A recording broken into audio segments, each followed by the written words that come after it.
There are two cardinal rules when you start a company, and no matter what I decided, I was going to be breaking one of them. In this video, I'm going to explain everything that led me to launch a professional development program for data people and why it was actually a pretty tough choice. So in order to understand this, you've got to go back to the marketing strategy for delivery layer, because delivery layer is a little bit of a weird product to market. For those that don't know me or those that aren't familiar with delivery layer, my name is Solomon Khan.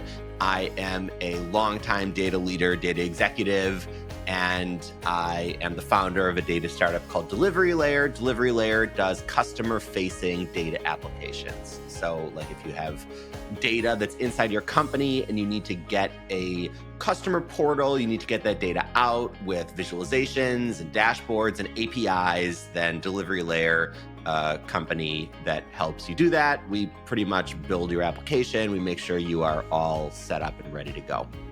But it's a challenging product to market because there's no great ICP for it. For those that aren't familiar with the term ICP, it stands for Ideal Customer Profile.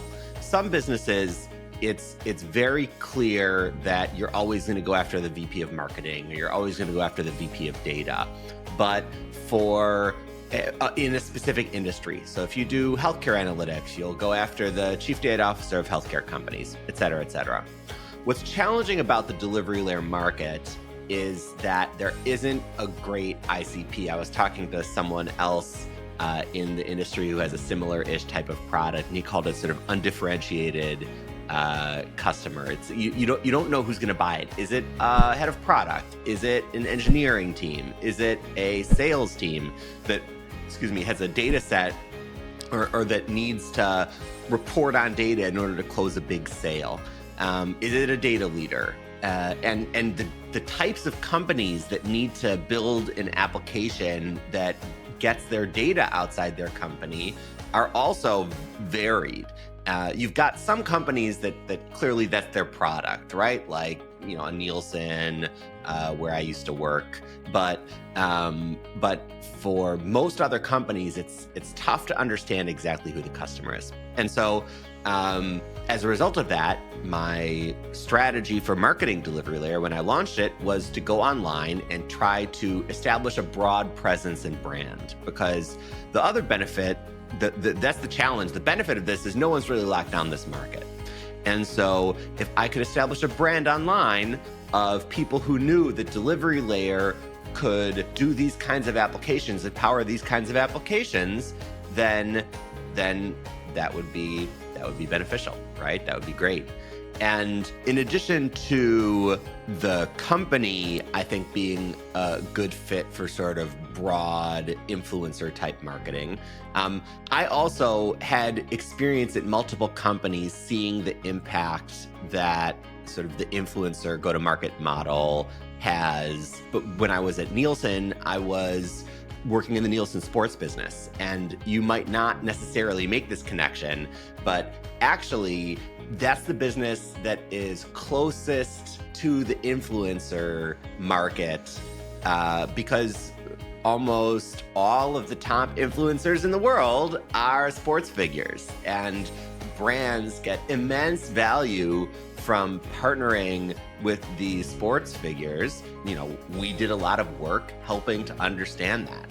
And then after being engrossed and diving deep into this market at Nielsen, I went to my following company, which is a company called Helium 10, where I worked, that also is super influencer go-to-market focused. In fact, the company sort of started off of a podcast.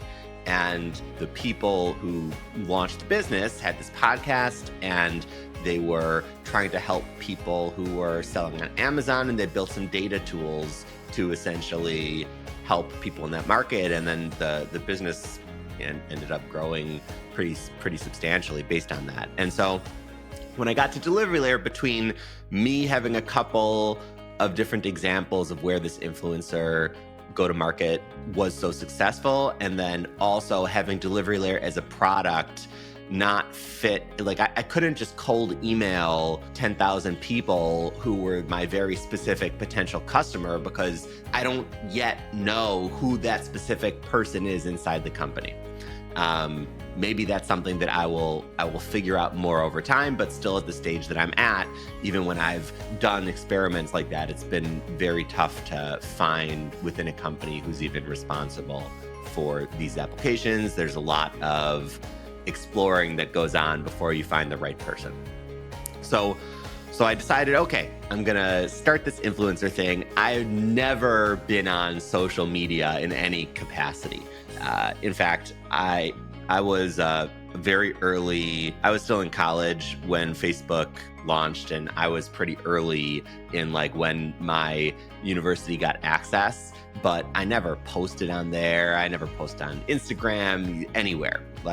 And so I decided to start with LinkedIn, and I had my personal connections, but that was about it. But I felt strongly that because I had this unique experience, right, where like over my data career, I had managed hundreds of data people. I owned the P&L of a pretty substantial data business. And when I looked at the market, there didn't seem to be many people that had that type of experience that I had that were sharing on social.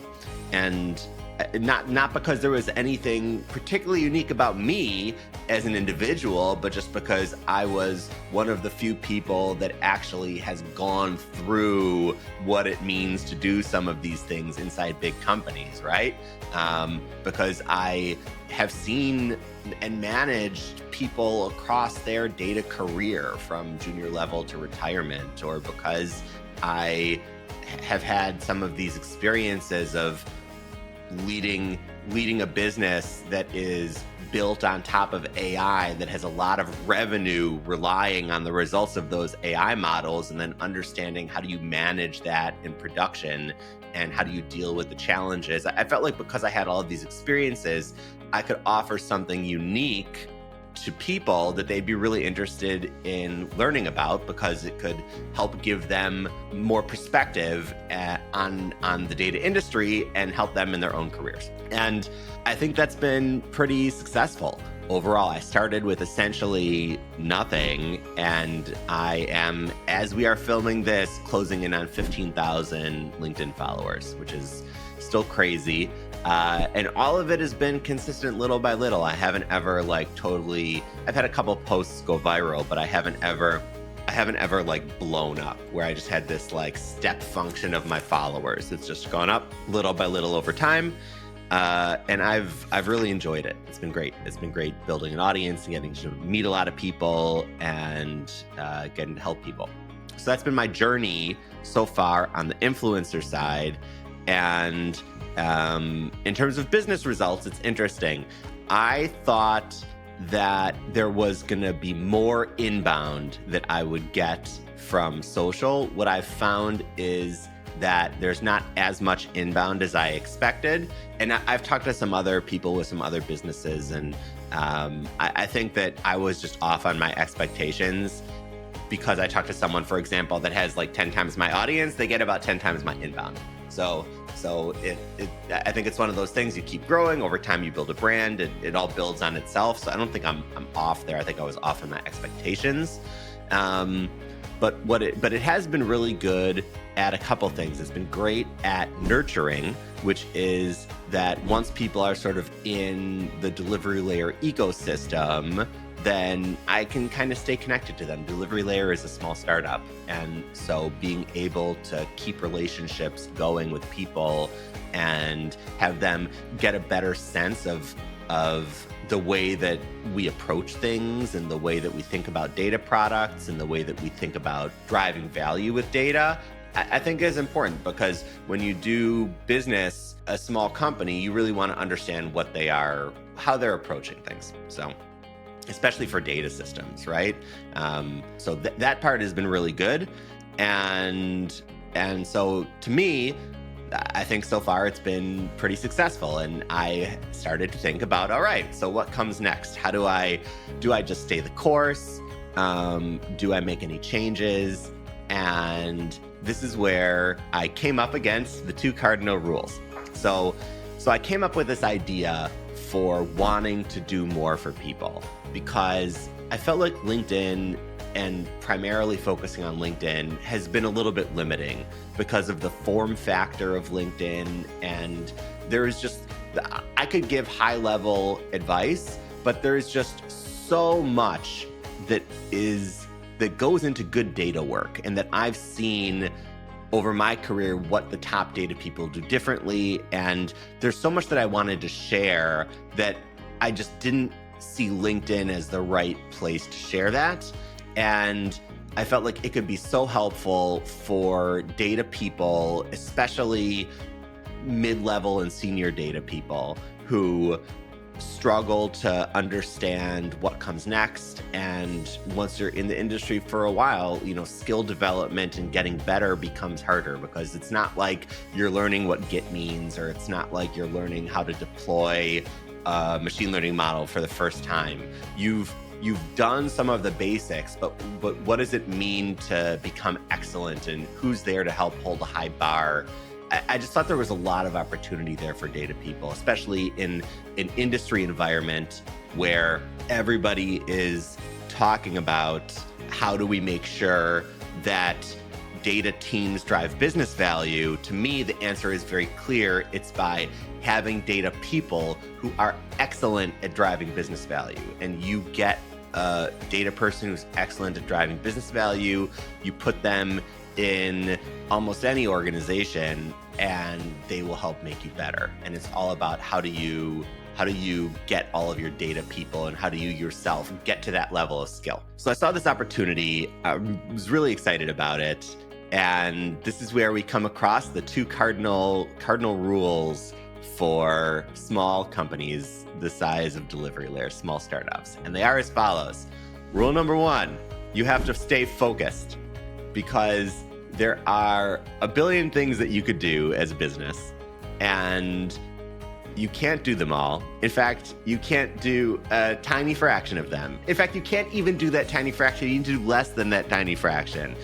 And you need to make sure that the things that you do are really focused on your business and driving value. And through that lens, expanding my social marketing to do more in-depth content for development for data people is a strict violation of that, because I could be doing more to focus on specifically the problems that Delivery Layer solves around external facing data applications. And by not strictly focusing on that, and by taking 20 hours a week that I'm investing into marketing and this, and taking that away from all of the other stuff that I can do, like, is that worth the time? And it's not half my time. And, any startup founder will tell you 20 hours is a lot, but you work way more than 40 hours. So it's not like I'm not spending a lot of time also on Delivery Layer. And it's not that this doesn't help Delivery Layer, but is this the focus? So that is cardinal rule number 1. And based on that, I should just keep doing what I've been doing, not invest more into something like a professional development program, and stay the course instead. But then you've got the other cardinal rule of small, tiny startups, which is double down on what's working. And don't get too attached to a particular go-to-market or anything like that. Like, if something is working, then double down on it and try to do more of it.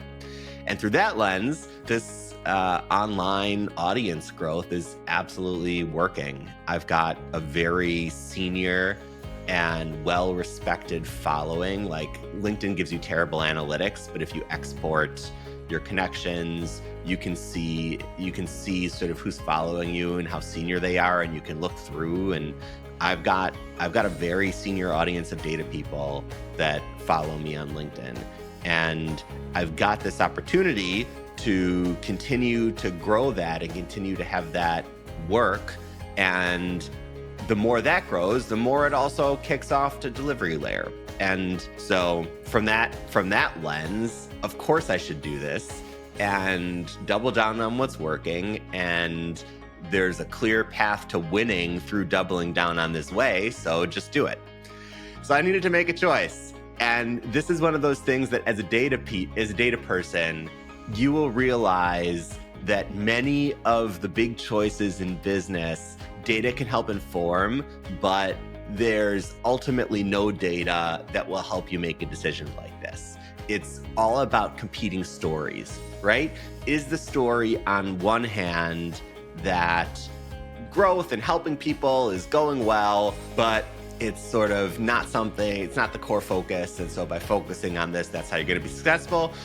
Or is it the other way, that by not focusing on this, it would be a huge mistake? And, you know, when you've got a clear path and something that's working, you should do the thing that's working and let that continue to grow and be successful. Don't starve something that's working, support it, because it means that you're eventually gonna have the whole thing work. That's it. There's just different stories. There's no data that can give you what the right answer is going to be. And in the end, I said, screw it. Let's try this out, because I was, number one, excited about it. And when I thought about like just which one did I see working out, frankly, I saw both working out. And so from that standpoint, it felt like both decisions would be okay because both decisions would be okay. And then the second benefit is that this is not an irreversible decision. So compared to delivery layer, when I bring a customer onto delivery layer, for every customer, I need to be ready to support that customer essentially forever, because they're trusting us with ongoing data infrastructure that is their product clients essentially. And so that just needs to be supported forever. And if I do something wrong, like if I bring on a bad client to delivery layer where it's not like a great fit, or if what they need in the long run is not what delivery layer can offer, then I'm stuck with that for the long run, and I need to keep on supporting that even if it's got challenges. Whereas here, I can create content, I can create a program, I can really help people. But if I need to dial it back, I can decide. The only ongoing thing in Top Data People, which is the site that this is, it's called topdatapeople.com. You should check it out. There's a whole bunch of free content, and then there's the 6-month development program. So worst case scenario, in terms of a decision, it will take 6 months to complete the development program for people if I decide at some point that I want to stop doing it. And then at that point, there's no further obligation if I decide that it's time to just focus on delivery layer. So, and then in the end, I felt like, all right, this is really going to help people. It's going to make a little bit of money, and I think it will be fun. So let's do it. Let's launch Top Data People. And that's what it is. Like I said, there's a bunch of free stuff there. We started out with a course on how to get promoted, which ended up being like 4 hours of content. It's about 1 hour of like a very sped up, what does it mean to develop professionally as a data person, just so you have context on what it takes to get promoted. So many people think getting promoted is like spending a certain amount of years. It's generally not that. It's getting to certain milestones and capabilities. And so what does that look like for a data career? We did kind of like a super speed run in that. And then about 3 hours of how do you work the process from being good at your job to actually getting a promotion. You should 100% check it out. It's free. I spent a lot of, not only, close to 20 years like living it from both sides of the table, but a lot of time condensing my lessons into this course. So you should check it out. That's free. And then We've also got a 6-month professional development program that essentially is a much more expanded curriculum around how to do top-level data work and what does it mean to do top-level data work and how do you be the best, a top data person where you're driving undeniable impact at your company. Like, too many data people in the world, if somebody asks, are they really driving value or pulling their weight, or are they worth it? The answer is, we kind of think so. We think they're doing pretty good. But the way I see top data people, the answer is no. Like, they are killing it. Nobody even ever asked the question because it's just so obvious that you're making a huge impact on the business. And so that to me is the bar. And in this 6-month professional development program, there is not just a sort of curriculum to help people get up there for across all types of data work, data science, data analyst, data engineer, data PM, etc. But also like coaching and support so that you can take the lessons that you learn and then actually apply them at your job. And the launch price is extremely, extremely affordable. It's probably a quarter of the market price for this type of professional development program. It's like half the cost of sending you to one of the big data conferences. And at some point in the future, I might raise it. So go check it out now, and your company will be happy to pay at the level that it is now compared to if you ask them to reimburse a much higher one. Better to do it at the launch price. So just throwing that out there. Anyways, that's the story. I hope this was helpful, and specifically for the people who have been following me online for a while and probably wanted a bit more understanding of like, what is Solomon doing? Why did he go and launch this crazy top data person thing? What is this about? What's going on there? This video hopefully gives you some insight into what I was thinking and why I'm doing it and why I'm so excited about it. Yeah, also, now that it's funny, I went to an event. I went to some events over the last couple nights. And now when people see my LinkedIn profile, they just like don't understand what's going on because it has these different jobs there. And so hopefully now also I'll stick this as a pinned video on my LinkedIn so that people can understand, like, what does it mean you're the founder of Delivery Layer and Top Data People? Like, what's going on? So this is the answer to that question. And I can send people this video. So, all right, take care. That's it. Have a good one.